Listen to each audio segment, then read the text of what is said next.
Neutral জোনের প্র্যাকটিসে ঢু মারতে এসেছিলেন মুস্তাফিজুর রহমান। রাজশাহীতে এদিনই প্রথম প্র্যাকটিসে আসা তাসকিন আহমেদের সঙ্গে কুশল বিনিময় হলো তার পর মুহূর্তে। পেস বোলিং কোচ শন টেইটের পাশে পেস ইউনিটের অন্যতম সেরা দুই অস্ত্র। সবকিছু ঠিক থাকলে চলমান টি-20 বিশ্বকাপে থাকতেই পারতেন মুস্তাফিজ, খেলতে পারতেন আইপিএল এর আসন্ন এডিশনে। তবে মুস্তাফিজকে কেকেআর থেকে বাদ দিয়ে যে ঝামেলা শুরু করেছিল বিসিসিআই, তার ফলশ্রুতিতে বাংলাদেশের বিশ্বকাপও খেলা হয়নি।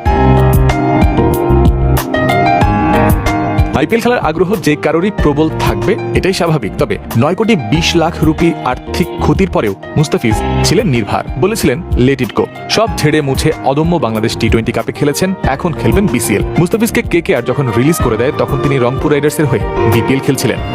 মুস্তাফিজকে এতটুকু বিচলিত করতে পারেনি আইপিএল না খেলা, বিশ্বকাপ না খেলা, সাথে আর্থিক ক্ষতির মতো বিষয়গুলো। রিজিকে ছিল না, তাই চলে গেছে। তার ভাবনা এমনই সহজ, যা হয়ে গেছে তা নিয়ে পড়ে না থেকে বর্তমান সুন্দর করার মাধ্যমে সুন্দরতম ভবিষ্যতের পথ গড়তে পারেন বলেই সাকিব মুস্তাফিজরা এত সফল মনে করেন আশরাফুল। মুস্তাফিজ বিষয়টা সহজভাবেই নিয়েছেন, তাই স্বাভাবিকভাবে তার উপর চাপের পরিমাণও এতে কম থাকবে। আশরাফুলের কথার সূত্র ধরেই বলতে হয়, এটাও তো সফলতার অন্যতম মূল মন্ত্র।